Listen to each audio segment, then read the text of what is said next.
বিসমিল্লাহির রহমানির রহিম। সম্মানিত সুধী সকলকে আমার আসসালামু আলাইকুম। আশা করছি সকলে ভালো আছেন এবং সুস্থ আছেন। আমরা আজ উপস্থিত হচ্ছি আপনাদের ছোট সোনামণিরা যারা আমাদের পঞ্চম শ্রেণীতে পড়াশোনা করছে তাদের বাংলা বিষয় থেকে আমরা আজকে দেখিয়ে দেওয়ার চেষ্টা করব, অল্প সময়ের মধ্যে শেষ করব।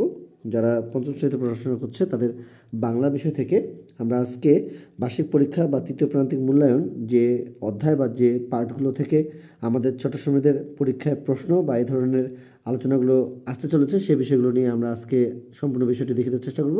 আশা করছি আমরা এই তৃতীয় প্রান্তিকের যে জন্য যে নির্ধারিত অধ্যায়সমূহ সেই অধ্যায়গুলো আমরা একটু দেখে নেব, অল্প সময়ের মধ্যে শেষ করব এবং আমাদের পঞ্চম শ্রেণীর আরও অন্যান্য বিষয়গুলো দেখতে সঙ্গে থাকবেন। নতুন হয়ে থাকলে অবশ্যই চ্যানেলটিকে সাবস্ক্রাইব করে পাশে থাকবেন। তো আমাদের অধ্যায়গুলো যেগুলো রয়েছে সেগুলোর মধ্যে রয়েছে ঘাসফুল। ঘাসফুল এর সাথে আমাদের রয়েছে মাটির নিচে যে শহর, এরপর রয়েছে শিক্ষাগুরুর মর্যাদা, এরপর রয়েছে ভাবুক ছেলেটি, রয়েছে দুই তীরে। আচ্ছা, রয়েছে হলো বিদায় হজ। তো আমাদের যে পাঠগুলো রয়েছে সেগুলো হলো ভাবুক ছেলেটি আমরা তো বলেছি, দুই তীরে, বিদায় হজ, দেখে এলাম নায়াগ্রা, রৌদ্রে লেখে জয়। এই পাঠগুলোর পাশাপাশি আমাদের আরও তিনটি পাঠ রয়েছে, সেগুলো দেখে দেওয়ার চেষ্টা করছি।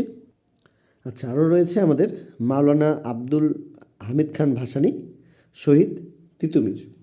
এর সাথে রয়েছে আমাদের অপেক্ষা। তাহলে আমরা এই যে পার্টগুলো দেখতে পেয়েছি, এই পার্টগুলো আমরা আমাদের ছোটো সময়দের জন্য সুন্দরভাবে বার্ষিক পরীক্ষার প্রস্তুতি হিসেবে পঞ্চম শ্রেণীর জন্য এই পার্টগুলো সুন্দরভাবে আমাদের ছোটো সময়দের উপর প্রয়োগ করবো, যাতে করে তারা প্রত্যেকটি বিষয় এবং আমরা যে 100 নম্বরের যে প্রশ্নপত্রটি সামনে দেখতে চলেছি, 100 নম্বরের আমাদের যে প্রশ্নপত্র, 100 নম্বরের প্রশ্নপত্র আমরা অবশ্যই আপনাদেরকে সে ধরনের নমুনা বা এই ধরনের বিষয়গুলো দেখাতে চেষ্টা করব। যে তৃতীয় প্রান্তিকের জন্য যে নির্ধারিত অধ্যায়গুলো আমরা আজকে দেখেছি সেটির উপরে আমরা 2 ঘন্টা 30 মিনিটের জন্য আমরা 14টি বিষয় পেয়ে যাব। আমরা সর্বোচ্চ 14টি বিষয় পেয়ে যাব।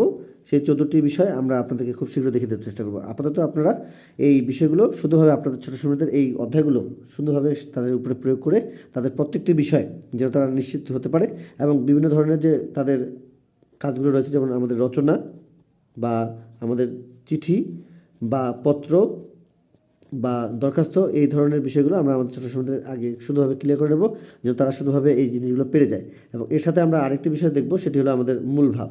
এগুলো আপনারা সুন্দরভাবে আপাতত পড়াতে থাকুন। আমরা খুব শীঘ্রই এগুলো যে 100 নম্বরের প্রশ্নপত্র হতে চলেছে সেটি আমরা দেখে দেওয়ার চেষ্টা করব। সেটি হলো একেবারে আমাদের মানবন্টন সহ, প্রশ্নের ধরন সহ। তো আজকে পর্যন্ত সকলের সুস্বাস্থ্য কামনা করে আজকে আমাদের শেষ করছি। খোদা হাফেজ।